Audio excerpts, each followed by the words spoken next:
ನೀವಿನ್ನೂ ಸಹ KPSCಯನ್ನು 100% ಭ್ರಷ್ಟಾಚಾರದಿಂದ ಮುಕ್ತಿಗೊಳಿಸಬೇಕು ಅಂದಾಗ 100% ಅದನ್ನು ಸರಿ ಮಾಡಬೇಕು ಅನ್ನುವ ಪ್ರಯತ್ನಗಳೇ ನಿಮ್ಮ ಕೈಲಿ ಆಗದೇ ಇದ್ದಾಗ ಏನೋ ಸಣ್ಣ ಪುಟ್ಟದ್ದು ಕಾಯ್ದೆಗಳ ಮುಖಾಂತರ ಸರಿ ಮಾಡೋ ಪ್ರಯತ್ನ ಮಾಡ್ತೀವಿ ಅನ್ನುವ ಹೇಳಿಕೆಗಳು ನಿಮ್ಮದಾದರೆ ಮತ್ತು KPSC ಎಲ್ಲಿ ಸರಿಯಾಗತ್ತೆ?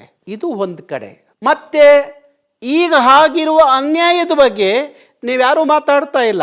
ಈಗ ಆಗಿರೋ ಅನ್ಯಾಯದ ಬಗ್ಗೆ ನೀವು ಕೆಲವರು ಮಾತಾಡ್ತಾ ಇದ್ದಾರೆ, ವಿರೋಧ ಪಕ್ಷದ ನಾಯಕರುಗಳು ಮಾತಾಡಿದ್ದಾರೆ, ಮತ್ತು ಬೇರೆ ಬೇರೆ ಶಾಸಕರು ಮಾತಾಡಿದ್ದಾರೆ.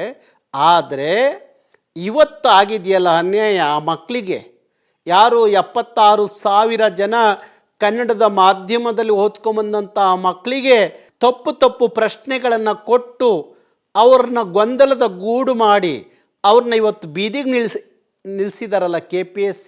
ನಾಳೆ ಮತ್ತೆ ಬಹುತೇಕ ಮಕ್ಕಳಿಗೆ ಮತ್ತೆ ಪರೀಕ್ಷೆ ಬರೆಯುವಂಥ ಅವಕಾಶವೇ ವಯೋಮಿತಿಯಿಂದ ಆಗದೇ ಇದ್ದಾಗ ಇಡೀ ಹಗಲು ರಾತ್ರಿಯಿಂದಲೇ ಓದಿದಂಥ ಮಕ್ಕಳು, ದೊಡ್ಡ ಕನಸನ್ನು ಕಟ್ಕೊಂಡಂಥ ಮಕ್ಕಳು, ಆ ಕುಟುಂಬ ಇವತ್ತು ಏನು ಮಾಡಬೇಕು?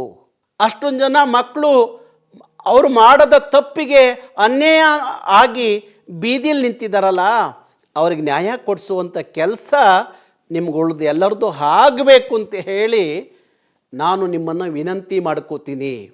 ಜನ ಆಕ್ರೋಶ ಬುಗಿಲು ಹೇಳೋಕ್ಕಿಂತ ಮುಂಚೆ ಈ ವ್ಯವಸ್ಥೆಗಳನ್ನ ಸರಿ ಮಾಡದೆ ಹೋದರೆ ಆ ಆಕ್ರೋಶದ ಮುಂದೆ, ಆ ಬುಗಿಲೇಳುವ ಜನರ ಮುಂದೆ ನೀವ್ಯಾರೂ ಉಳಿಲಿಕ್ಕೆ ಸಾಧ್ಯ ಇಲ್ಲ ಅನ್ನುವ ಎಚ್ಚರಿಕೆಯನ್ನು ಕೊಡುವ ಮುಖಾಂತರ ನಿಮಗೆ ಮನವರಿಕೆ ಮಾಡಿಕೊಡ್ತಾ ಇದ್ದೀನಿ.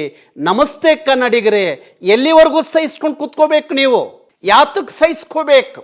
ಅನ್ಯಾಯ ಇಷ್ಟೆಲ್ಲ ಆಗ್ತಾ ಇದ್ರು, ಯಾರಿಂದ ನ್ಯಾಯ ಸಿಗ್ತಾ ಇಲ್ಲ ಅಂತ ಗೊತ್ತಿದ್ರು ನೀವೆಲ್ಲವನ್ನ ಸಹಿಸ್ಕೊಂಡು ಕೂತ್ಕೊಳ್ಳೋದಾದರೆ ಇಂಥ ಭ್ರಷ್ಟ ವ್ಯವಸ್ಥೆಯನ್ನು ಸರಿ ಮಾಡೋರು ಯಾರು ಅನ್ನೋ ಪ್ರಶ್ನೆ ನನ್ನನ್ನು ಕಾಡ್ತಾ ಇರೋದು.